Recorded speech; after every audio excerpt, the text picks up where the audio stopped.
Hello, എല്ലാവർക്കും നമസ്കാരം. ഞങ്ങൾ 2 ദിവസം മുമ്പുള്ള ഒരു വീഡിയോയിൽ പറഞ്ഞ പോലെ ഈ വീക്കെൻഡ് എപ്പിസോഡിന് മുമ്പ് ഈ ആഴ്ചത്തെ ഒരു അവലോകനവും ഇനി സംഭവിക്കാൻ പോകുന്നതിനെ പറ്റിയുള്ള നിഗമനവും ഒരു വീഡിയോ ചെയ്യാമെന്ന് പറഞ്ഞത്. അപ്പോൾ അതാണ് ഈ വീഡിയോ. അപ്പം അത് നമുക്ക് കഴിഞ്ഞ ആഴ്ചത്തേക്കൊരു എത്തിനോട്ടം. കഴിഞ്ഞ ആഴ്ച എന്തായാലും സംഭവിച്ച ഏറ്റവും ഇമ്പോർട്ടൻ്റ് ആയിട്ടുള്ള ഏറ്റവും ചർച്ച ചെയ്യപ്പെട്ട സംഭവം എന്ന് പറയുന്നത് സിബിനുമായിട്ട് ബന്ധപ്പെട്ട സംഭവമാണ്.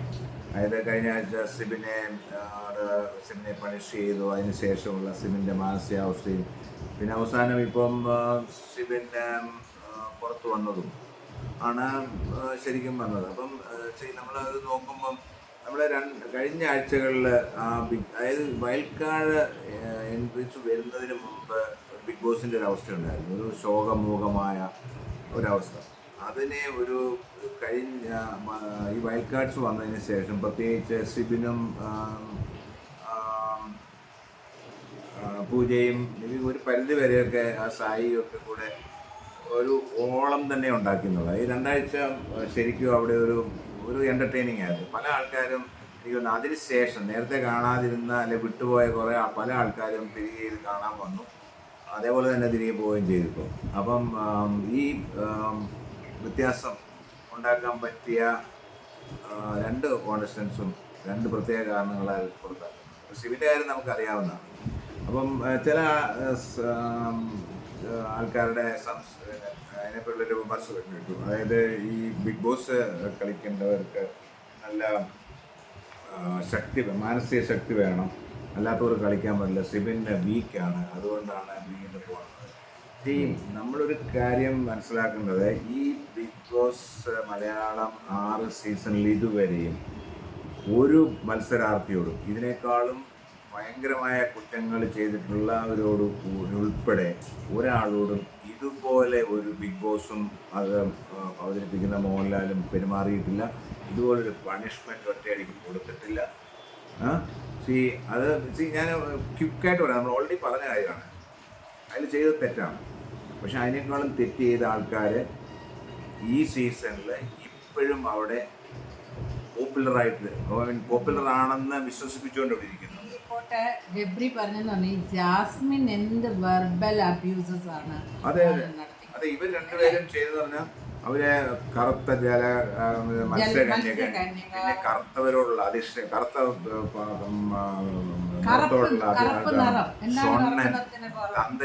തന്തയില്ലാത്മ എന്തെല്ലാം വാക്കുകൾ നമ്മൾ കേട്ടിരിക്കുന്നു. അതിനേക്കാളൊക്കെ മോശമായ ഒത്തിരി വാക്കുകൾ ഇവരൊക്കെ സംസാരിച്ചിട്ടുണ്ട്. പക്ഷേ അതൊക്കെ വളരെ സോഫ്റ്റായിട്ട് കണക്കാക്കിയിട്ട് ഈ സിബിനോട് മിനിമം മാറ്റി നിർത്തി നമ്മൾ പറയത്തില്ലേ, ഒറ്റപ്പെടുത്തി ആക്രമിക്കുക എന്ന് പറയുന്ന ഒരു സംഭവമാണ് ചെയ്തത്. അത് ആരെയോ രക്ഷിക്കാൻ വേണ്ടി, ആരെയോ സഹായിക്കാൻ വേണ്ടി ആ സിബിനെ അവിടെ ഒന്നുകിൽ അയാളെ അടിച്ചമർത്തി മൗനമാക്കി, അല്ലെങ്കിൽ അയാളുടെ ഇത് കുറച്ച് അവിടെ ഇരുത്തുക, അല്ലെങ്കിൽ പുറത്തു പോകാമെന്നുള്ളതായിരിക്കും ഉദ്ദേശം. പക്ഷെ എന്തായാലും ഞാനൊരു കാര്യം പറയാം, ഇത് സത്യം പറഞ്ഞു കഴിഞ്ഞാൽ പൊന്മുട്ടയിരുന്ന താറാവിനെ കൊന്നതിൻ്റെ അവസ്ഥയാണ് ബിഗ് ബോസ്. പല ആൾക്കാരും ഞങ്ങൾ തന്നെ ഇപ്പം ഈ ലൈവൊന്നും നേരത്തെ ഞങ്ങൾ വളരെ ഇൻട്രസ്റ്റിംഗ് ആയിട്ട് കണ്ടുകൊണ്ടിരിക്കുകയായിരുന്നു. ഇപ്പം അവിടെ വല്ലപ്പോഴും ഒക്കെ ആയിട്ടും കാരണം താല്പര്യമില്ല. കാര്യം നമ്മൾ ചെയ്യുമ്പം എന്താ അവിടെ ഇപ്പോഴത്തെ ബിഗ് ബോസ് കാണുക എന്ന് പറയുന്നത് അത് സീരിയൽ വാച്ച് ചെയ്യുന്നതാണ്. സീരിയലിനകത്തെ കരച്ചിലും പിഴിച്ചിലും ഉണ്ടല്ലോ, ആ ഒരു സംഭവമാണ് അവിടെ നടക്കുന്നത്. ഇത് എന്താ പറയുന്ന മനുഷ്യനൊരു വെറും പറയാൻ പറ്റുന്നില്ല. അതെ, നമ്മളൊക്കെ ലവ് ആണെങ്കിലും അതിന് ഒരു സ്റ്റാൻഡേർഡ് വേണ്ട. അതും അങ്ങ് ഡൗൺ ആയിട്ട് നിർത്തിയ ഒരു രീതിയിലാണ് പോക്ക്. പേളിമാണി ശ്രീനി തമ്മിലുള്ള സ്റ്റാൻഡേർഡ് അവർ അക്സെപ്റ്റ് ചെയ്ത് അവർ മര്യാദയ്ക്ക് പോയി കല്യാണം കഴിച്ച് അതിന് ശേഷവും കുറച്ചൊക്കെ അവിടെ ഉണ്ടായിരുന്നു. പിന്നെ അപ്പൊ ക്ലാരിറ്റി എന്തോന്ന് ക്ലാരിറ്റിയാ. ആദ്യം ആ കൊച്ചു പറഞ്ഞു പിന്നെന്താ, ഞാൻ കമ്മിറ്റഡ് ആണ്, എനിക്ക് അങ്ങനെയില്ല, ഫ്രണ്ട്സാണ്. പിന്നെ അത് മാറി.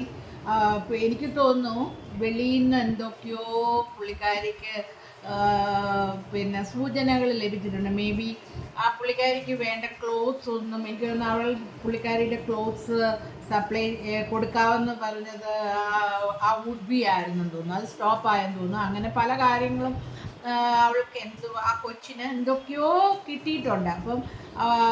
അപ്പം ഇനി പുറത്ത് വന്നാൽ എന്താ ആ മാരിറ്റൽ ലൈഫ് എന്താ തുടരുമോന്ന് അറിയത്തില്ല. അല്ലെങ്കിൽ അല്ല, മാരിറ്റൽ ലൈഫ് അല്ല, കല്യാണം കഴിക്കുമോന്ന് അറിയത്തില്ല. അപ്പം പിന്നെ ഗബ്രിയെ പിടിച്ചാലേ പറ്റത്തുള്ളൂ. അപ്പൊ ഗബ്രിക്കാണെങ്കിൽ ആദ്യം മുതലേ അതൊരു ഗെയിമിന്റെ ഭാഗമായിട്ടായിരിക്കാം. പുള്ളിക്കാരന് എന്താണ് ഒരു റിലേഷൻഷിപ്പ് വേണ്ട, പക്ഷെ തൊടിയില് ഹഗ് അതൊക്കെ പുള്ളിക്കാരന് ആവശ്യമായിട്ടുണ്ട്. അപ്പോൾ എന്താണ്, ചുമ്മാ ഒരു ടൈം പാസ് ആണ് ഗബ്രിയെ സംബന്ധിച്ചിടത്തോളം. പിന്നെ ഒരു കോംബോ അങ്ങനെ നിന്ന് കഴിഞ്ഞാൽ ഇവളുടെ പേരിൽ എനിക്ക് പുറത്ത് വോട്ട് കിട്ടി, ജനങ്ങളുടെ സമ്മതി കിട്ടുന്നത്. അതായത് ഇവര് അന്യോന്യം ഒരാള് മാത്രം, രണ്ടുപേരും കൂടെ എവിക്ഷൻ വന്ന പ്രശ്നമാകും. ഒരാൾ മാത്രം എവിക്ഷൻ വന്നാൽ മറ്റേ ആളുടെ വോട്ടൂടെ കിട്ടും. ഗബ്രിക്കായിരിക്കും കൂടുതൽ ഹെൽപ്ഫുൾ ആയിരിക്കും. എനിവേ ഇപ്പം ഈ നമ്മള് ബിഗ് ബോസ് കാണുകയെന്ന് പറഞ്ഞ ഒരു എന്താണ് സീരിയൽ കണ്ടു കഴിഞ്ഞാൽ നമുക്ക് തോന്നും, എനിക്ക് മനസ്സിലായി ഇത് ശരിക്കും പറഞ്ഞാൽ ഏഷ്യാനെറ്റിന്റെ ഏത് പുതിയ സീരിയൽ, ഞങ്ങൾ സീരിയൽ കാണാറില്ല എങ്കിലും ഇതിന്റെ അഡ്വർടൈസ്മെന്റ് ഒക്കെ കാണാം. അപ്പം ഇത് ഏത് സീരിയലാണെന്ന് തോന്നുന്ന രീതിയിലുള്ള അവിടുത്തെ ഓരോ പണി വന്നപ്പോ എന്നെ കൺഫ്രണ്ട് ആക്കിയില്ല. എന്തൊക്കെ ഇത് എന്തുവാ, ഇത് ഒരു ഗെയിം ആണോ, ഇത് ഇങ്ങനെയാണോ, എനിക്കറിയില്ല. എനിക്കറിയില്ല. ഇത് ഞങ്ങൾ ഇതുവരെ കണ്ടിട്ടുള്ള ബിഗ് ബോസ് സീസണെ പറ്റിയുള്ള ഫോർമാറ്റിനെ പറ്റി മനസ്സിലാക്കിയത്തോളം ഇതുവരെയുള്ള സീസൺ അതിനകത്ത് മോശം സീസൺ ഉണ്ടാക്കാൻ, പക്ഷെ ഇത്രയും മോശമായിട്ട് കണ്ടിട്ടില്ല. കാര്യം അതിനകത്തൊക്കെ കണ്ടിട്ടുള്ളത് ഇതെന്തോ ഗബ്രിയും ജാസ്മിനും തമ്മിലുള്ള നാടകങ്ങൾ, ഇത് തമ്മിൽ അന്യോന്യം സഹായിക്കുന്നത്. പിന്നെ രണ്ടാമത് പിന്നെ ഒരു വശത്ത് അൻസിബ അവിടെ ഒരു കട്ടിലേറ്റിരിക്കും, പിന്നെ എന്താ പറയുന്നത് അർജുൻ അവിടെ വേറെ കട്ടിലായിരിക്കും, പിന്നെ ശ്രീതുമായിട്ട് ചെറിയ ഒരു വേറെ രീതിയിലുള്ള ഒരു പ്രണയ അതാണ് ഉണ്ടാകുക. അതെ, ഞാൻ പറഞ്ഞത് ബാക്കി എന്തോ അവിടെ നടക്കുന്നത് എനിക്കറിയത്തില്ല. എല്ലാവരും എന്തൊക്കെ പറയുന്നത്, എന്തോ ചെയ്യുന്നത്, ഏതാണ്ടൊക്കെ ഇവർ ചെയ്തു കൂട്ടുന്നു, അതായത് ചെയ്യാൻ ശ്രമിക്കുന്നു. പക്ഷെ അവർക്ക് അതിനുള്ള കഴിവില്ല എന്നുള്ളതാണ് സത്യം. നമ്മളിപ്പോ നമ്മളെ കൊണ്ട് കഴിവില്ലാത്തൊരു കാര്യം ചെയ്തു കഴിഞ്ഞാൽ അത് ഒരു ഫ്ലോപ്പ് ആയി പോകും. അതാണ് ഇപ്പൊ അവിടെ സംഭവിച്ചുകൊണ്ടിരിക്കുന്നത്. സിബിൻ വന്ന് ഓരോന്ന് ചെയ്തത് അത് വീണ്ടും അത് പിന്നെ റെപ്ലിക്കേറ്റ് ചെയ്യാൻ അല്ലെങ്കിൽ അത് കോപ്പി അടിക്കാൻ ഇവർ ട്രൈ ചെയ്യുന്നുണ്ട്. ബട്ട് വർക്കൗട്ട് ആവുന്നില്ല.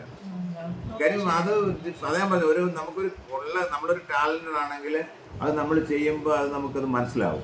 മറ്റേ ഇല്ലാത്ത ടാലന്റ് വെച്ചിട്ട് ട്രൈ ചെയ്യുമ്പോൾ ഗുഡ്, നമ്മൾ ട്രൈ ചെയ്യുന്നത് നല്ലതാണ്. പക്ഷെ അത് രണ്ടാം തേർഡ് സ്റ്റാൻഡേർഡ് ഫോർത്ത് സ്റ്റാൻഡേർഡ് ലെവലിൽ നിന്നുകൊണ്ട് അന്താക്ഷരി കളിക്കുന്നു. ഇതൊക്കെ എന്നാ ഇത് നമുക്ക് ആർക്കും ജനങ്ങൾക്ക് ഒരു എന്റർടൈൻമെന്റ് ഇപ്പോഴത്തെ ബിഗ് ബോസിനകത്തൂടെ ആർക്കും ലഭിക്കുന്നെന്ന് എനിക്ക് തോന്നുന്നില്ല. പിന്നെ നമ്മൾ പറഞ്ഞത് ഇടയ്ക്ക് വെച്ച് നമ്മൾ കട്ടായി പോയി. നമ്മൾ പറഞ്ഞു തന്നെ ഈ മാനസികാവസ്ഥ, അതായത് പല ആൾക്കാരും വിമർശിക്കുന്നു സിബിനെ ഇതില്ലാത്തതുകൊണ്ടാണ് പോയത് എന്നൊക്കെ അവർ പറഞ്ഞത്. പക്ഷെ അപ്പം ഞാൻ പറയുന്നത് ഈ സിബിനോട് കാണിച്ചത് ക്രൂരത ആരോടും ഇതുവരെ ഈ സീസണിൽ കാണിച്ചിട്ടില്ല. അത്രയും, അതായത് ഈ മനുഷ്യനെ ആക്ച്വലി ഒരു താക്കീതിന് മാത്രമുള്ള കുറ്റമേ അയാൾ ചെയ്തിട്ടുള്ളൂ. അതായത് മറ്റ് പലരും ഇതിനേക്കാളും കൂടുതൽ ചെയ്തിട്ട് അവിടെ നിൽക്കുന്നിടത്തോളം കാലം, പണ്ട് നേരത്തെ നിന്നിട്ടുള്ളിടത്തോളം കാലം അയാൾക്ക് എന്നിട്ടും ഡയറക്റ്റ് നോമിനേഷൻ കൊടുത്തു. ഓക്കെ, അത് മതിയായിരുന്നു. പിന്നെ അയാളെ പവർ റൂം ആക്കിയതും അതിൻ്റെ ക്രിയേറ്റിവിറ്റിക്ക് വേണ്ടി 1000 കോയിൻ കൊടുത്തിട്ട് അയാളെ അതിനകത്ത് നിന്ന് പുറത്താക്കി. ആ പവർ റൂം നിലനിർത്തിയതിനകത്തെ ഒരു ഗെയിം ജയിച്ചതും സിബിനാണ്, മനസ്സിലായില്ലേ? എന്നിട്ട് പുറത്താക്കി. ഇതെല്ലാം പോട്ടെ. അത് കഴിഞ്ഞ് അയാളെ ഗെയിമിൽ നിന്ന് കളിക്കരുതെന്ന് പറഞ്ഞു സാധിച്ചു, അതും പോട്ടെ. ഏറ്റവും തേർഡ് ലെവൽ എന്താ പച്ച മലയാളത്തിൽ പറഞ്ഞ തെണ്ടിത്തരം എന്ന് പറഞ്ഞു കഴിഞ്ഞാൽ എന്താണെന്നറിയോ? സോറി ടു സേ ദാറ്റ്, പക്ഷെ അതിന് വേറെ എനിക്കൊരു വാക്ക് കിട്ടുന്നില്ല, അതുകൊണ്ട് പറഞ്ഞു പോയതാണ്. അതായത് അയാളെ ആ പവർ റൂമിൽ നിന്ന് ഒരു എന്ത് നീചമായിട്ടാണ് അയാളെ അവിടെ നിന്ന് ഇറക്കി വിട്ടത്. ഓൺ ദ സ്പോട്ടിൽ ഇപ്പൊ ഇറങ്ങണമെന്ന് പറഞ്ഞു. എന്ത് കുഴപ്പമായി, എന്ത് മര്യാദകേടാണ് നിങ്ങൾ കാണിച്ചത് അയാളോട്. എന്നിട്ട് ആ മനുഷ്യനെ പിന്നെ അവിടെ മാനസികമായിട്ട് തകർന്നു ഇതായിട്ടെന്ന് പറഞ്ഞപ്പം കുറെ ആൾക്കാർ അയാൾക്ക് ശക്തി ഇല്ലാതെ, നിങ്ങളൊന്ന് പോയി നീക്കണം ഇതുപോലൊരു പ്ലാറ്റ്ഫോമിൽ, ഇതുപോലൊരു അവസ്ഥയിൽ, ഒരു ഷൂവിൽ. നിങ്ങൾ പോട്ടെ, മോഹൻലാലിന് പോയി നിൽക്കട്ടെ. ഇതുപോലൊരു അവസ്ഥയിൽ ഈ സെയിം സിറ്റുവേഷനിൽ മോഹൻലാലിനെ ഒന്ന് കൊണ്ടു നിർത്തിയിട്ട് പറയണം. എന്നിട്ട് മോഹൻലാൽ സ്ട്രോങ് ആയിട്ട് അവിടെ നിന്നിട്ട് ഇത് ചെയ്യുന്നൊന്ന് കാണണം. അല്ലെങ്കിൽ ബിബിയുടെ ഈ ഷോ ഡയറക്ടറെ ഒന്ന് കൊണ്ട് നിർത്തണം ഇതുപോലൊരു സിറ്റുവേഷൻ. അത് പറയാൻ ഭയങ്കര എളുപ്പമാണ്. നമ്മൾ അങ്ങോട്ട് ആ ഷൂവിനകത്തോട്ട് കയറി നിൽക്കുമ്പോൾ മനസ്സിലാവും ഇതെന്തുമാത്രം ഡിഫിക്കൽട്ടാണ്. പിന്നെ വേറൊരു ഇതോടെ പറഞ്ഞത്, പിന്നെ പുള്ളി പിന്നെ അവിടെ നിന്ന് കരഞ്ഞു പോകണമെന്ന്. നോ, പുള്ളി അന്ന് മുതലേ പറഞ്ഞിട്ടുണ്ടായിരുന്നു. എനിക്ക് പിന്നെ പുറത്തു പോയപ്പം പുള്ളി വളരെ കൂളായിട്ട് വന്നു. കറക്റ്റാണ്. അയാൾ അന്ന് പറയുന്നുണ്ടായിരുന്നു, എനിക്ക് ഇവിടെ നിൽക്കാൻ പറ്റില്ല, ഈ റൂമിൽ കാണുമ്പോഴേ അല്ലെ ഈ ഇതിനകത്ത് നിൽക്കുമ്പോൾ എനിക്ക് ഭയങ്കര അസ്വസ്ഥതയാണ്, പേടിയാകുന്നു.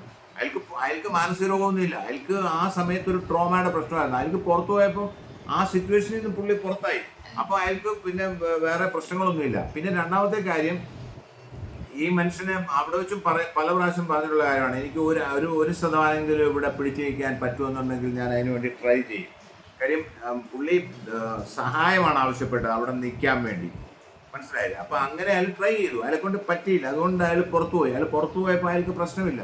ഇത് നമ്മൾ കുറച്ച് കാര്യങ്ങളുണ്ടല്ലോ, വെറും ഈ ഗെയിമിന്റെ ഒരു തരം അതിനകത്ത് നിൽക്കാതെ നമ്മളൊരു മനുഷ്യനായിട്ട് മനസ്സിലാക്കാനൂടെ പഠിക്കണം. പറ്റി മോഹൻലാല് പറഞ്ഞു അന്ന്. അതുപോലെ തന്നെ എനിക്കൊന്ന് സിബിനെ ഇത്രയും വേദനിപ്പിച്ച ഒരു കാര്യം എന്ന് വെച്ചാൽ മോഹൻലാല് പറഞ്ഞു ക്വാളിറ്റിയെ പറ്റിയാണ് അല്ലേ. അപ്പം സിബിന് ക്വാളിറ്റി ഇല്ല എന്ന് മോഹൻലാല് പറഞ്ഞപ്പോ അങ്ങനെ ക്വാളിറ്റി ഇല്ലാതെ പുള്ളിക്കാരൻ ഒരു എന്റർടൈനറാണ്. അപ്പൊ ക്വാളിറ്റി ഇല്ലാത്ത ഒരു പുള്ളിക്കാരനെ എങ്ങനെയാ ആസ്വദിക്കാൻ പറ്റും? ഇതേപോലെ ക്വാളിറ്റി ഉള്ള ഒരു ഹൗസില് ക്വാളിറ്റിയുള്ള ആൾക്കാരുടെ ചുറ്റപ്പെട്ട് നിൽക്കുന്നതും, പിന്നെ ക്വാളിറ്റിയുള്ള ഒരു ബിഗ് ബോസ് ക്രീമും, പിന്നെ ബാക്കി എല്ലാവരും കൂടെ നടത്തുന്ന ഒരു ഷോയ്ക്കകത്ത് ഈ മനുഷ്യൻ മാത്രം ക്വാളിറ്റി ഇല്ലാതെ നിൽക്കാൻ പറ്റും. അപ്പൊ അയാൾക്ക് സ്വയം തോന്നി കാണും ക്വാളിറ്റി ഇല്ല, ഞാൻ ഇവിടെ നിന്നിട്ട് കാര്യമില്ല. പിന്നെ അതുപോലെ വേറെ ഒരു കാര്യം ഞങ്ങൾ നേരത്തെ പറയാറുണ്ട്. മോഹൻലാൽ ഒരു ചോദ്യം ചോദിച്ചു, നിങ്ങൾ പ്രൊവോക്കായോ? ഞാൻ പ്രൊവോക്കായില്ല. ഞാൻ പ്രൊവോക്കാക്കി തരാം. ഇതെന്തോ എനിക്ക് മനസ്സിലാകുന്നില്ല. ഇതിലെ പിന്നെ സ്കൂളിലെ പിള്ളേർ പഠിച്ചുകൊണ്ട് ഒരാൾ വഴക്കിന് വരുക, അപ്പം നീ എന്നെ അടിക്കുമോ എന്ന് ചോദിച്ചു കഴിഞ്ഞാൽ ഞാൻ അടിക്കത്തില്ല, എന്നാൽ ഞാൻ നിന്നെ അടിപ്പിച്ച് കാണിക്കാം എന്ന് പറയുന്ന പോലെ ആയിപ്പോയി. അത് എന്തോ എനിക്കറിയത്തില്ല. അത് ആ സ്ക്രിപ്റ്റിൽ ഇല്ലാത്തൊരു സംഭവം ആണ്. അത് എന്തായാലും നേരത്തെ ഉള്ള സ്ക്രിപ്റ്റിൽ ഇല്ലാത്തൊരു സംഭവമാണല്ലോ, അത് അവിടെ വെച്ച് നടക്കുന്ന സംഭവമാണ്. അപ്പം എനിക്ക് തോന്നുന്നു ടെലിപ്രോംപ്റ്ററിലോ അല്ലെങ്കിൽ ഇയർപോഡിലൊന്നും അതെന്ത് ചെയ്യണമെന്ന് മോഹൻലാലിന് പ്രോപ്പർ ഇൻസ്ട്രക്ഷൻ കിട്ടി കാണത്തില്ല. കാര്യം അവർക്ക് മനസ്സിലായി കാണത്തില്ല എങ്ങനെയാണ് പ്രതികരിക്കേണ്ടത്. അപ്പം മോഹൻലാൽ വായിട്ടൊന്നങ്ങ് പറഞ്ഞുപോയി. അത്രേ ഉള്ളൂ സംഭവം. വേറൊരു കാര്യം ഞാനൊരു കാര്യം ചോദിച്ചിട്ട്, ആക്ച്വലി ഇപ്പോഴത്തെ ഈ പവർ ഹൗസിന്റെ പ്രയോജനം ഉണ്ടോ? എന്തെങ്കിലും കാണുന്നുണ്ടോ? കഴിഞ്ഞ ഒരാഴ്ച നമ്മൾ ആ പവർ ഹൗസിനെ പവർ ഹൗസ് ആക്കി അതിൻ്റെ പവർ എന്താണെന്ന് കൊണ്ടുവന്നത് തീർച്ചയായിട്ടും ഈ സിബിൻ ടീം വന്നതിന് ശേഷമാണ്. എന്നാൽ സിബിൻ പോയതിന് ശേഷം അവിടെ ഗബ്രിയുടെ മേൽനോട്ടത്തിലായിരുന്നല്ലോ കാര്യങ്ങൾ ഓടിയത്. എന്താണ് അവിടെ ചെയ്തത്? എന്ത് എന്റർടൈൻമെന്റ് കൊടുത്തു? എന്ത് ഇൻഫർമേഷൻ ജനങ്ങൾക്ക് കൊടുത്തത്? പനിക്ക് ട്രീറ്റ് ചെയ്യാൻ നോക്കുന്ന പവർ ഹൗസ് നടത്താൻ പോകുന്നു, പവർ റൂം നടത്താൻ പോകുന്നത്. പിന്നെ വേറെ കാര്യമാണ്, ഈ പവർ ഹൗസ് എന്ന് പറഞ്ഞ കൺസെപ്റ്റ് തന്നെ ഒരു മണ്ടത്തരമാണ്.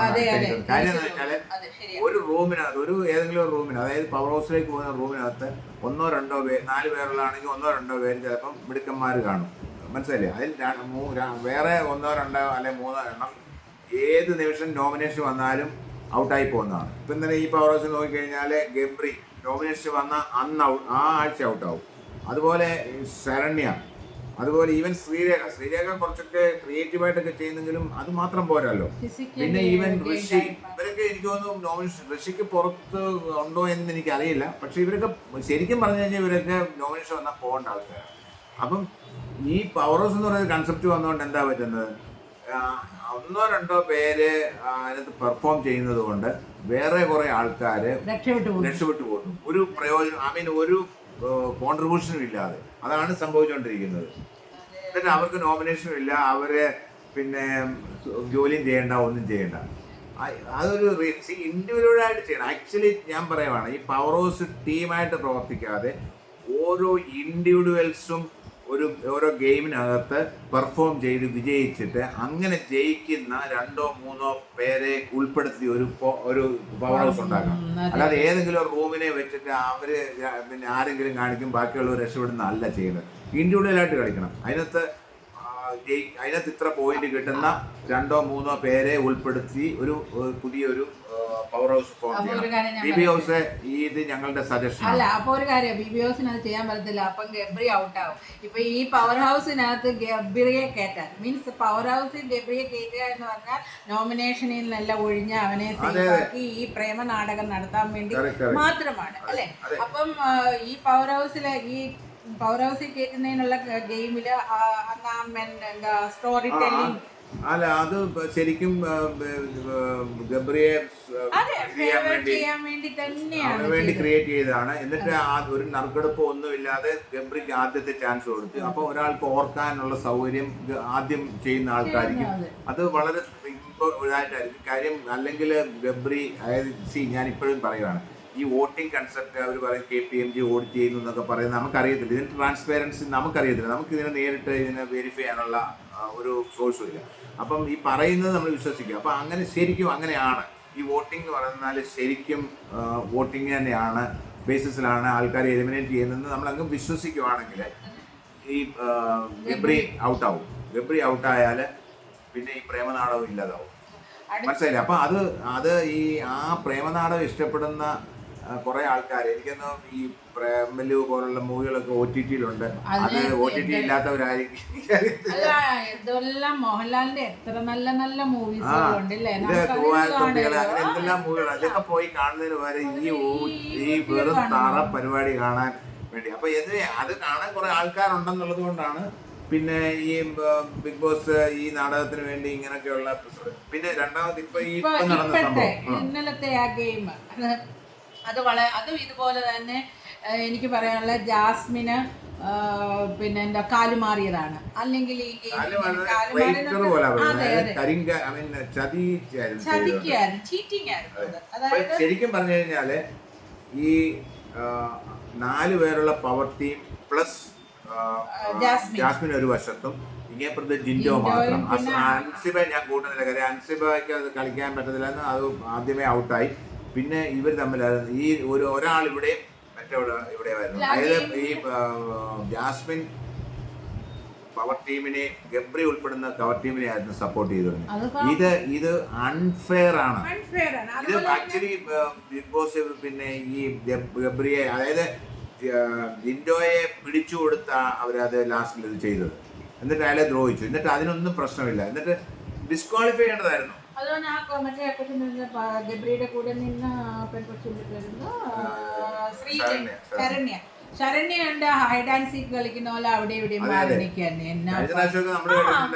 ഈ ബാത്റൂമിൽ കയറി ഒളിച്ചിരിക്കാൻ പാടില്ലെന്ന് പറഞ്ഞു. പക്ഷെ ആ കുട്ടി അവിടെ കാത്തിരിക്കുവായിരുന്നു. ഇത് ഹൈഡ് ആൻഡ് സീക്ക് ആയിരുന്നു, ഡേഞ്ചർ ഗെയിമായിരുന്നു. എനിക്കറിയത്തില്ല ഇത് എന്തോ ഇതൊക്കെ. നാളെ ഇനി മോഹൻലാൽ വന്നിട്ട് ഇനിയും ഇവരോടൊക്കെ പിന്നെ കണ്ണിപ്പൊടയിടാൻ ചോദിക്കാതിരിക്കാൻ പറ്റത്തില്ലല്ലോ. കാര്യം കഴിഞ്ഞ പ്രാവശ്യം ഇങ്ങനത്തെ ഇത്രയും ഇത് കാണിച്ച് ഏതായാലും ഈ സോഷ്യൽ മീഡിയയിലുള്ള ബാക്ക്ലാഷ് BB ടീമും മോഹൻലാലും ഒക്കെ അറിഞ്ഞിട്ടുണ്ടാവും. നാളെ വന്ന് കണ്ണിൽ പൊടിയിടാൻ വേണ്ടി എന്തെങ്കിലുമൊക്കെ കുറെ ആൾക്കാർ എന്തെങ്കിലുമൊക്കെ പറഞ്ഞ് മിക്കവാറും ജിൻഡോയെ ആയിരിക്കും ടാർഗറ്റ് ചെയ്യുന്നത്.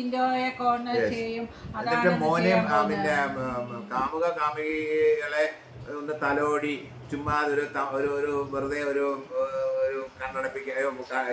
പൊടിയിടാൻ വേണ്ടി എന്തെങ്കിലും ഒരു ചെറിയ ഒരു സംഭവം കൊടുക്കും. മനസ്സിലായില്ലേ? ഒന്ന് പറഞ്ഞു പോകും, ഞങ്ങൾ ഒന്ന് പിന്നെ എന്താണ് നിങ്ങൾക്ക് ഞാൻ തരേണ്ട ശിക്ഷ, എന്നിട്ട് അവർ പറയുന്ന ശിക്ഷ അങ്ങ് കൊടുക്കും. മോഹൻലാൽ സത്യം പറഞ്ഞു കഴിഞ്ഞാലുണ്ടല്ലോ, ഞാൻ വീണ്ടും പറയുകയാണ്, ഞങ്ങൾ നിങ്ങളുടെ ഒരു ഫാനായിരുന്നു വർഷങ്ങളായിട്ട്, 10-40 വർഷമായിട്ട്. മോഹൻലാലിന്റെ ആ പുറമേയുള്ള എല്ലാവരും മോഹൻലാൽ അല്ല ഇത് ചെയ്യുന്നത് ഞങ്ങൾക്കറിയാം. മോഹൻലാൽ ഇതിന്റെ ഒരു ആങ്കറാണ്. ഇത് അവരെഴുതി കൊടുക്കുന്ന സ്ക്രിപ്റ്റും അത് അല്ല മോഹൻലാൽ ഇതൊന്നും അവിടെ കുത്തിയിരുന്ന് കണ്ടിട്ടൊന്നും വരുന്നതെന്ന് പറയുന്നത് ഞങ്ങൾക്കറിയാം. ഇത് അവർ കൊടുക്കുന്ന സ്ക്രിപ്റ്റും പിന്നെ അവിടെ ടെലിപ്രോംപ്റ്ററിൽ കൂടെയും പിന്നെ ഇയർപോഡിലൂടെയൊക്കെ കൊടുക്കുന്ന പ്രോംസും ഒക്കെ വെച്ചിട്ടാണ് പുള്ളി പറയുന്നതെന്നൊക്കെ അറിയാം. പക്ഷേ ഇതുപോലുള്ള നാണംകെട്ട പരിപാടിക്ക് മോഹൻലാലെ നിന്ന് കൊടുക്കരുത്. ഇത് നിങ്ങൾക്ക് മോശമാണ്. സത്യം പറഞ്ഞാൽ ഞങ്ങൾക്ക് നിങ്ങളോടുള്ള എല്ലാ ബഹുമാനവും ഈ കഴിഞ്ഞ ആഴ്ച പോയി മോഹൻലാൽ. ഓക്കെ, അതുപോലെ ഇനിയിപ്പോൾ 50-ാം ദിവസം വരെ ആണല്ലോ പല കലാപരിപാടികൾ അവർ എന്താണ് പ്രാക്ടീസ് ചെയ്യുന്നുണ്ട്. അതേസമയം ആക്ച്വലി ഈ അസിബിൻ അവിടെ ഉണ്ടായിരുന്ന എത്ര മനോഹരമായ രീതിയിൽ ആ ഒരു എന്താ പറയുക ബ്യൂട്ടിഫുൾ ആയ രീതിയിൽ അത് ആ പ്രോഗ്രാം കഴിഞ്ഞ പ്രാവശ്യമൊക്കെ ആ വിഷുവിന്റെ പരിപാടിയൊക്കെ വന്നതിന്റെ പിറ്റേ ദിവസം അതെ എന്താ ജ്യോതിഷത്തിന്റെ വളരെ ഫ്യൂ ഡേയ്സിനാണ് ഈ സംഭവങ്ങളൊക്കെ ചെയ്തത്. അത് അങ്ങനെ. പിന്നെ അതുപോലെ ഇപ്പം പുതിയ ആൾക്കാർ വേറൊരു കാര്യം പറയാൻ പോകുന്നത്, മോഹൻലാൽ ഇനിയിപ്പം വന്നാല് മോഹൻലാൽ ഇപ്പൊ ഒരു പ്രൊമോ ഇങ്ങനെ കണ്ടു, അതായത് പഴയ ആൾക്കാരെ കൊണ്ടുവരാൻ പോകുന്നത്. അത് ചുമ്മാതെ പണ്ടും ഇങ്ങനെ ചോദിച്ചിട്ടുള്ള കാര്യം, അത് ചുമ്മാതെ ആൾക്കാരെ എങ്ങനെങ്കിലും ഇതിനകത്തൊന്ന് കാണിപ്പിക്കാൻ വേണ്ടിയുള്ള ഒരു ശ്രമമാണ് ഈ സംഭവം. ഇവരോട് ചോദിക്കും, പഴയ ആൾക്കാരെ ഇവിടുന്ന് വിട്ടുപോയ ആൾക്കാരെ ആരാണ് നിങ്ങൾക്ക് വരാൻ താല്പര്യം. അപ്പം ഈ സിബിൻ ഉള്ള അവസ്ഥയൊക്കെ ഇവിടുത്തെ ഇൻമേറ്റ്സിന് അറിയാം. മോഹൻലാൽ അങ്ങനെ പറഞ്ഞതും പിന്നെ പോയതും ഒക്കെ വെച്ചിട്ട് മോഹൻലാൽ അറിയാം. ഇനി സിബിന്റെ പേര് പറഞ്ഞു കഴിഞ്ഞാൽ അവർ ബ്ലാക്ക് ലിസ്റ്റിലാകുമെന്ന്. അതുകൊണ്ട് ഒരൊറ്റ മനുഷ്യനും സിബിൻ വരണമെന്ന് പറയത്തില്ല. കാര്യം അവർക്ക് പേടിയാണ്, അതുകൊണ്ട് പറയത്തില്ല. അപ്പം അത് കഴിയുമ്പോൾ എന്തോ അത് കാണിച്ചിട്ട് ഇനി ഒരു പ്രൊമോഷൻ കാണും. പ്രൊമോഷൻ സിബിന് അവിടുത്തെ അകത്തുള്ള ആൾക്കാർക്ക് പോലും വരാൻ താല്പര്യമില്ല, മോശക്കാരനാണ്, മനസ്സിലായില്ലേ എന്ന് പറയും. അല്ല, അങ്ങനെ ആയിരിക്കും മിക്കവാറും ഇതിന്റെ റിസൾട്ട് വരാൻ പോകുന്നത്. അല്ലെങ്കിൽ അങ്ങനെ ആയിരിക്കാൻ വേണ്ടി ഇനിയും സിബിനെ പറയുവാണെങ്കിലും ശരിക്കും സിബിനെയാണോ എന്ന് ചോദിച്ചു കഴിയുമ്പോൾ ചിലപ്പോൾ ആൾക്കാർ അങ്ങനെ ഇവർ സ്ക്രിപ്റ്റഡ് അല്ലെന്നുണ്ടെങ്കിലും ആൾക്കാരെ ഇൻഫ്ലുവൻസ് ചെയ്യാൻ ഇവർക്ക് പറ്റുന്നുണ്ട്. മോഹൻലാലിനും പറ്റുന്നുണ്ട്, അതുപോലെ ബിഗ് ബോസിന്റെ മറ്റുള്ള പ്രവർത്തകർക്കും പറ്റുന്നുണ്ട്. അതുപോലെ തന്നെ അവിടെ ജാസ്മിനോട് എല്ലാവർക്കും എതിർക്കാനായിട്ട് പേടിയാണ്. ഇപ്പം ഗബ്രി ഒരു ടാൻട്രം എന്നാ എനിക്ക് പറയാനുള്ളൂ. അതായത് റസ്മിനെ വിലത്തിയാക്കി മാറ്റി വെച്ച് അവന് കളിക്ക് വേണ്ടി അത് ചെയ്യും അല്ലേ. അതുപോലെ തന്നെ എനിക്ക് തോന്നുന്നു ഈ ജാസ്മിനെതിരായി ഇനി നിൽക്കാനുള്ള 2 കാൻഡിഡേറ്റ് അവിടെ ഉള്ളത് നന്ദിനിയും ഇത് ആ കൊച്ചിൻ്റെ നോറയുമാണ്. അപ്പൊ അവര് ഇനി എന്താ ശബ്ദമുയർത്തി കഴിഞ്ഞ നാളെ ചിലപ്പം മിക്കവാറും ഓൾറെഡി ഒരു ഫൈറ്റ് അവിടെ നടന്നെന്ന് തോന്നുന്നു. മിക്കവാറും മോഹൻലാൽ വന്നിട്ട് ഇതുങ്ങളെ 2 പേരെയും പോക്കി നന്ദനെ ടാർഗറ്റ് ചെയ്ത് പറയാനുള്ള സാധ്യതയുണ്ട്. ജാസ്മിനെ സന്തോഷിപ്പിക്കാൻ എന്തൊരു നാണക്കേടാണ്. ഞാനിരുന്ന് ചിലപ്പോ ചിന്തിക്കും, ഈ കൊച്ചു പുറത്ത് വരുമ്പോ അതിന്റെ ഭാവി എന്താണെന്ന്. ഈ 90 ദിവസം അല്ലെങ്കിൽ 100 ദിവസം കഴിഞ്ഞ് എനിക്കൊരു ജീവിതം ഉണ്ടെന്ന് അത് ഒരു നിമിഷം ചിന്തിക്കുന്നില്ലേന്ന് ഞാൻ ചിലപ്പോ ഇരുന്ന് ആലോചിക്കാം. അതെനിക്കൊന്ന് കൈവിട്ടു പോയെന്നുള്ളൊരു അറിവുകൊണ്ടോ തോന്നുന്നതായിരിക്കും ഈ ഇടയ്ക്കിടയ്ക്ക് എന്തായാലും ഈ കരച്ചിലെ പനി മറ്റുള്ള ഇതുകൊണ്ട് പിന്നെ പണിയൊന്നും ചെയ്യേണ്ട വീട്ടിൽ സുഖമായിട്ട്. ഗബ്രിക്ക് പണി ചെയ്യേണ്ട പവർ റൂമിലായതുകൊണ്ട് ഇവിടെ അതിന് പകരം ഇവിടെ അതിന് ഇന്ന് അവിടെ വഴക്കായിരുന്നു. അൻസിബ ചോദ്യം ചെയ്തു. ഇങ്ങനെ കാണിച്ച ആ കൈ കഴുക, എനിക്കതാണ് ഏറ്റവും സഹിക്കാൻ പറ്റാത്തത്, കൈ കാണിച്ചിട്ട്. ഓക്കെ, അപ്പൊ അത് ശരിയാണ്. അപ്പം അത് ഒരു കാരണമുണ്ട്. പക്ഷെ ഞാൻ പറഞ്ഞതെന്ന് പറഞ്ഞാല് ഈ കക്ഷി അവിടെ പണിയൊന്നും ചെയ്യാതെ സുഖിച്ചിരിക്കുക. എന്നിട്ട് ഇന്നലെ പനിയായിരുന്ന ആള് ഈ ഗെയിം വന്നപ്പോഴത്തേക്ക് യാതൊരു പ്രശ്നമില്ലാതെ തിരിച്ചു വന്നല്ലോ. പിന്നെ അവിടെ വന്ന് കളിച്ചല്ലോ. ടീമിന് വേണ്ടി അല്ല കളിച്ചത്. കാര്യം ഗബ്രിയെ എങ്ങനെങ്കിലും അവിടെ നിന്ന് അവിടെ സേഫ് ആക്കാൻ വേണ്ടി പവർ റൂമിൽ കയറ്റാൻ വേണ്ടിയാണ്. അപ്പൊ അതിന് പുള്ളിക്കാരിക്ക് ഒരു ക്ഷീണവും ഇല്ലായിരുന്നു, ഒരു കരച്ചിലും ഇല്ലായിരുന്നു. അതുപോലെ പുള്ളിക്കാരി എല്ലാവരോടും ചോദിക്കുന്നുണ്ടല്ലോ, ഞാൻ കളിക്കുന്നുണ്ടോ, ഞാൻ കളിക്കുന്നുണ്ടോ. അതുപോലെ തന്നെ വേറൊരു കാര്യം നമുക്ക് സിജോയെ പറ്റി പറയാനുണ്ട് അല്ലേ. സിജോ ഈ ഇതിനകത്ത് വന്ന് സിജോ ഇപ്പം കാട്ട് പിന്നെ തീപ്പൊരിയായിരുന്നു കാട്ടുമെന്ന് പറഞ്ഞാൽ okay, good player, but is not an entertainer. പക്ഷെ വർത്താനം പറയാനും ഒക്കെ മിടുക്കനാണ്. ഇത് പറഞ്ഞ ഒറ്റ കാര്യം കൂടെ ഞാൻ വീണ്ടും ഒരു സിബിന്റെ ഒരു കാര്യം പറഞ്ഞു. ചില ആൾക്കാർ പറഞ്ഞു ഈ സിബിൻ ഒരു കുത്തിത്തിരിപ്പിനാണ്. യെസ്, ഈ കളിയിൽ ഇതാണ് ഈ കളിയിലെ ഒരു ഓൾറൗണ്ടർ ആയിരുന്നു. എന്റർടൈനർ ആയിരുന്നു, നല്ലപോലെ സംസാരിക്കാൻ കഴിവുള്ളവനായിരുന്നു, ബുദ്ധിയുള്ളവനായിരുന്നു, വിവരമുള്ളവനായിരുന്നു, കുത്തിത്തിരിപ്പ് ചെയ്യാനുള്ളവനായിരുന്നു, പൊളിറ്റിക്സ് കളിക്കാൻ അറിയാം, ഗ്രൂപ്പ് ഉണ്ടാക്കാൻ. ഇതെല്ലാം കൂടെ കൂടുന്നതാണ് ഒരു റിയൽ ബിഗ് ബോസ്. ഇത് തന്നെയാണ് അവിടെ ജയിച്ചിട്ടുള്ള പലരും, മാരാറായാലും പലരും ചെയ്തിട്ടുള്ളത്. പിന്നെ സിജോ വന്ന് ആദ്യമായിട്ട് അവിടെ നിന്ന് സംസാരം തന്ന അന്ന് തന്നെ ഞങ്ങൾക്ക് തോന്നിയ ഒരു കാര്യം എന്ന് പറയും, ഇത് ബിഗ് ബോസ് എഴുതി കൊടുത്ത് വിട്ടതാണ്. അതായത് അവിടെ വന്നിട്ട് പുള്ളി ഇൻഡയറക്റ്റ് ആയിട്ട് പറഞ്ഞ, അതായത് ടാർഗറ്റ് ചെയ്ത ആരെയാണ്, സിബിനെയും ജിൻഡോയെയുമാണ്. മനസ്സിലായി. അത് ഒന്നുകൂടെ കേട്ടു വന്നാൽ മനസ്സിലാവും. അപ്പം അതായത് അവരെ മോശക്കാരാക്കാൻ വേണ്ടി സിജോയെ ഏർപ്പെടുത്തി വിട്ടതാണ് എന്ന് തോന്നുന്നു. സിജോ, എനിക്കറിയില്ല സിജോ എന്ത് ചെയ്യും എന്നുള്ളത്. Sijo I don't know. എന്തായാലും ഐ മീൻ സിജോ ജയിക്കുമോ ജയിക്കാതിരിക്കുമോ അല്ലെ സിജോ ടോപ്പ് ചെയ്യുമോ, പക്ഷെ അതൊന്നുമല്ല. പക്ഷെ ഈ ഷോ ഇപ്പം ഇത് ബിഗ് ബോസ് ആണോ അതോ സീരിയലാണോ എന്ന് സംശയിക്കേണ്ട ഒരവസ്ഥയിലേക്ക് വന്നു എന്നുള്ളതാണ്. ബിഗ് ബോസ് നിങ്ങൾ എന്താ പറയുന്നത്, പൊന്മുട്ട ഇന്ന താറാവിനെ കൊന്നു കളഞ്ഞു. ഞങ്ങൾക്കിപ്പോൾ സംശയം, ശരിക്കും ഇത് 100 ദിവസം തേക്കുമോ നിങ്ങൾ? ശരിക്കും ഞാൻ കാര്യം എന്ന് വെച്ചാൽ എനിക്ക് സംശയമുണ്ട്. കാര്യം നിങ്ങൾ കുറേ ഇൻവെസ്റ്റ് ചെയ്തിട്ടുണ്ട്. ഇപ്പം അഡ്വർടൈസ്മെൻറ്റ്സ്, ഇപ്പം നിങ്ങളുടെ സ്പോൺസേഴ്സ് അല്ലാതെ വേറെ ആഡ്സ് ഒന്നും, ഞാൻ ഇന്റേണൽ അല്ലാതെ ഒരു ആഡ്സ് ഒന്നും പ്രത്യേകിച്ച് കാണില്ല. അപ്പം ഇതിങ്ങനെ പോയി കഴിഞ്ഞാൽ ഇപ്പം ഈ ലൈവ് വ്യൂവേഴ്സ് ഒരു കഴിഞ്ഞ ആഴ്ചയിലൊക്കെ 50,000-ന് മേളിലായിരുന്നത് ഇപ്പം 10-12 ആണ്. മനസ്സിലായില്ലേ? അപ്പം ഈ റേറ്റിംഗ് കുറഞ്ഞു എന്നുള്ളത് സത്യമാണ്. TRP കുറഞ്ഞു. അപ്പം നിങ്ങൾ കൂടി കെട്ടിയാല് ഈ സെറ്റെല്ലാം കൂടെ ആക്രി വിലയ്ക്ക് കൊടുത്താൽ പോലും നിങ്ങളുടെ നഷ്ടം നികത്താൻ പറ്റുമെന്ന് എനിക്ക് സംശയമാണ്. ഇത് നിങ്ങൾ കുഴിച്ച കുഴി തന്നെയാണ് കേട്ടോ. അല്ല, ഇനി സമയമുണ്ട്. ഉള്ള ദിവസങ്ങളിൽ നീതിപൂർവമായിട്ട്, പക്ഷെ നീതിപൂർവമായാലും കളിക്കാൻ ആൾ വേണ്ടായിരുന്നു.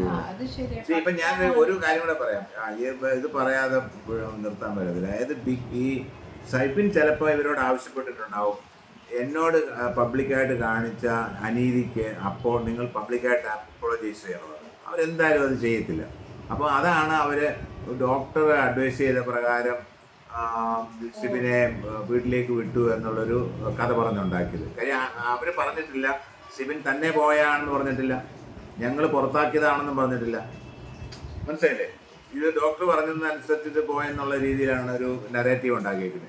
അപ്പം ഞാൻ പറഞ്ഞത് എന്താണെന്ന് ചോദിച്ചാൽ, അല്ല, അതുപോലെ തന്നെ ഈ സിബിനെ പോലെ തന്നെ ആളാണ് ലേഡീസ് കണ്ടസ്റ്റന്റിൽ പൂജ. നല്ല ഒരു കാൻഡിഡേറ്റ് ആയിരുന്നു. പുള്ളിക്കാരിക്കും നല്ല ഒരുവിധം സംസാരിക്കാനും ഒരുവിധം ഗെയിം പ്ലാൻ ചെയ്യാനും ഒക്കെ. അൺഫോർച്ചുനേറ്റ്ലി പുള്ളിക്കാരിക്ക് ഹെൽത്ത് ഇഷ്യൂ ആയി പോയി. അതുകൊണ്ട് അതൊരു കഷ്ടമായി പോയി. Anyway good player. I mean നല്ലൊരു പ്ലെയർ ആയിരുന്നു. പോയി. അപ്പം പറഞ്ഞു വന്നത് ഇതാണ്, ഇത് വളരെ അപ്പം ഈ ബിഗ് ബോസ് ഇനിയും സിബിനെ ഇനിയും കൊണ്ടുവരണമെന്നുണ്ടെങ്കിൽ പബ്ലിക്കായിട്ട് മാപ്പ് പറഞ്ഞാൽ ചിലപ്പം വരുമായിരിക്കും. അതിനെന്തായാലും ഒരു സാധ്യതയും ഞാൻ കാണുന്നില്ല. അതില്ലാത്തടത്തോളം കാലം ഇനിയിപ്പോൾ ഒരു പുതിയ വയൽക്കാട് ഇതുപോലെണ്ണത്തിനെ കണ്ടുപിടിച്ച് കൊണ്ടുവന്നൊന്നും നടക്കുന്ന കാര്യമല്ല. നടന്നാൽ നല്ലതാണ്. പക്ഷേ ഇപ്പോൾ ഉള്ള ടീമിനെ വെച്ചുകൊണ്ട് ഇത് ഇങ്ങനെ തുടഞ്ഞു കഴിഞ്ഞ് പോകത്തേ ഉള്ളൂ.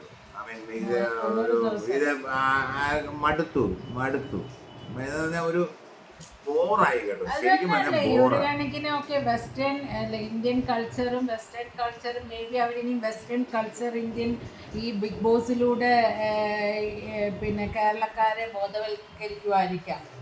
അറിയില്ല ഇനി അങ്ങനാണോ എന്നുള്ളത്. അവന് ഈ കൊച്ചു പിള്ളേർക്കൊക്കെ ഇത് കാണുമ്പോൾ മീൻസ് ഓക്കെ, സ്കൂളിലെ പിള്ളേർക്ക്, ഇപ്പോഴത്തെ പിള്ളേർക്കൊക്കെ അറിയാം, എന്നാലും പിള്ളേർക്കൊക്കെ ഇത് കാണുമ്പോൾ ഇച്ചിരി ഒരു ഇതായിട്ടാണെന്ന് എനിക്ക് തോന്നുന്നു. പക്ഷെ അത് ഞാൻ പറഞ്ഞില്ലേ, ഞാൻ അതിന്റെ ഒരു സദാചാരം, ഒരു മൊറാൽ, പക്ഷേ ഇത് ബോറായി. ഒരു ജെന്യൂൻ ഇല്ലാത്ത ഒരു സംഭവം ചുമ്മാ ഉണ്ടെന്ന് കാണിച്ചിട്ട് ആൾക്കാരെ കൺഫ്യൂസ് ചെയ്ത് ഏതാണ്ടൊക്കെ കാണിച്ചു കൂട്ടുക എന്ന് പറഞ്ഞ ഒരു റിയൽ ബോറാണ്. നമുക്കൊക്കെ ഇത് ബോറായി തോന്നുന്നതെന്ന് പറഞ്ഞു കഴിഞ്ഞാൽ ഈ കാണിക്കുന്ന റിയൽ ലൈഫിൽ ഉണ്ടാകത്തില്ല എന്ന് കണ്ടോണ്ടായിരിക്കാം. ഓക്കെ. അപ്പൊ എനിവേ ഞങ്ങള് പിന്നെ ഇനി വീക്കെൻഡ് എപ്പിസോഡ് എന്തായാലും നമുക്ക് നോക്കാം ഈ ആഴ്ച എന്താണ് സംഭവിക്കുന്നതെന്ന്. അതിനെപ്പറ്റി എന്തായാലും ഞങ്ങൾ വീഡിയോയുമായിട്ട് വരുന്നതായിരിക്കും. അതുവരെ എല്ലാവർക്കും നന്ദി, നമസ്കാരം.